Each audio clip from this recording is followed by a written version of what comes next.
भाईजान अगे जा रहे हो तो मैंने भी ले जाओ। यार मैं ऑफिस तो लेट हो रहा मैं जान दे। मैं भी ले जांदा क्यों जाना है। हाय थक गया। वाह जी वाह ਤੁਹਾਡਾ ਆਫਿਸ ਤੇ ਇੱਥੇ ਖੁੱਲਿਆ ਹੈ। ਅਫਸਰ ਸਾਹਿਬ ਤੁਹਾਡੇ ਆਫਿਸ ਵਿੱਚ ਚਿੱਟਾ ਖਤਮ ਹੋ ਗਿਆ ਲੈ ਕੇ ਆਓ। ਅਫਸਰ ਸਾਹਿਬ ਫਾਈਲਾਂ ਜਿਹੜੀਆਂ ਹਨ ਨਾ ਦੋ ਰੱਖਣੀਆਂ ਤੀਜੀ ਫਾਈਲ ਰੱਖੀ ਕੰਪਿਊਟਰ ਦਾ ਲੋਡ ਵੱਧ ਸਕਦਾ ਤੇ ਕੰਪਿਊਟਰ ਗਿਰ ਸਕਦਾ। ਅਫਸਰ ਸਾਹਿਬ ਤੁਹਾਡੀਆਂ ਫਾਈਲਾਂ ਜਿਹੜੀਆਂ ਹਨ ਨਾ ਬੜੀਆਂ ਖੁਸ਼ਕ ਹੋਈਆਂ ਨੇ ਨਾ ਉਤਾਰ ਕਰੋ।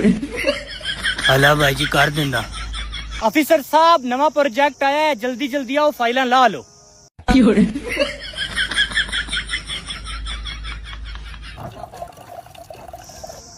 अच्छा अफसर साहब थक गए कॉफी पींदे पेन। अफसर साहब ऑफिस तो छुट्टी हो गया तो मैं ले जासोंगे। बैठो सर ले जासा। काम वैसे बड़ा आज तुसी टेक्निकल कीता है।